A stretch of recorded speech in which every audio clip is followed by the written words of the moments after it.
Good morning, children. Welcome back to the science class with Mamta ma'am. In the previous video, we have discussed an activity how to identify an acid and base with the help of simple indicators like litmus and phenolphthalein. In this video, we are going to study more about indicators. Indicators are chemical substances that show a change in color when in contact with acid and base.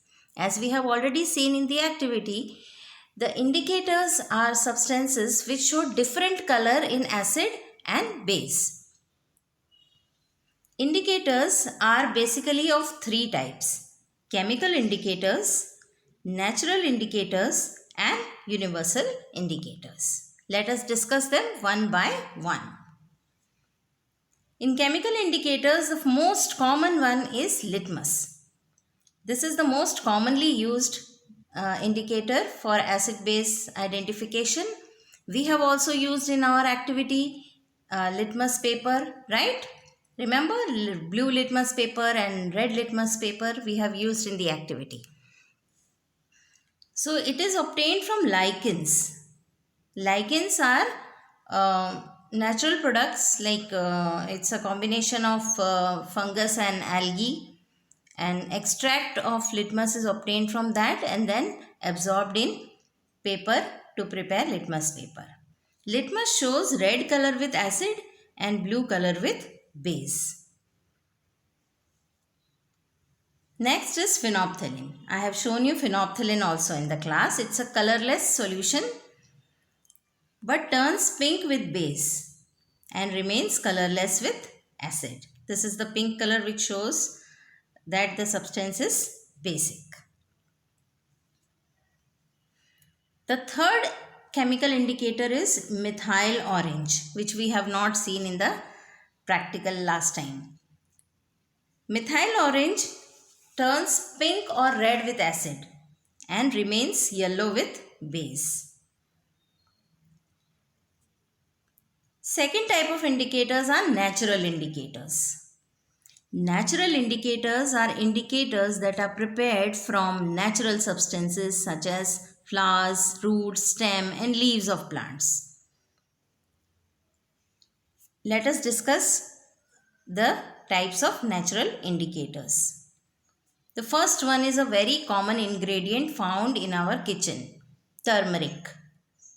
Turmeric, as you know, is an underground stem, right? Yellow colored powder we get in the market. It remains yellow with acid, and when you add base to it, the color turns reddish brown. Here you can see reddish brown color with base, and in neutral and acid it remains yellow. Then China rose. China rose extract is prepared by boiling the hibiscus flowers in water. After boiling, you just filter that water and then use it as an indicator. It will give dark pink color with acid, that is magenta color with acid, and green color with base, and there is no color change with neutral substances. And last is the red cabbage juice. Cabbage, as you know, in our market we find the green colored cabbage, but cabbage is obtained in purple, red colored also. Can extract the juice of that cabbage and use it as indicator. Red cabbage juice gives deep red color with acid, purple color with neutral, and green or yellow with base. Here you can see in the picture. Now children, these indicators, natural or chemical, they only let us know only whether the given substance is acid or base. They don't tell us that whether the acid is weak or strong or the base is weak or strong. So how do we find out whether the given acid or base is strong or weak, or how much weak or how much strong it is? So scientists have suggested an easy method to determine the strength of a given acid. The strength of different acids and bases have been assigned values from 1 to 14. This is pH value. Okay. That is concentration of hydronium ion.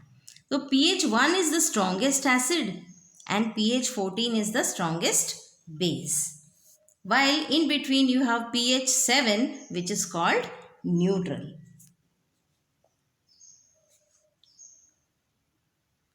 Here you can see in the picture pH values are given. pH paper is available. We can dip in the solution. The color change we can match with these indicator colors which are already supplied with that pH paper, and then tell how much pH it is. So if the pH is very low, then it is strong acid, whereas pH more than 7 is base, and pH 13, 14 it is very strong base.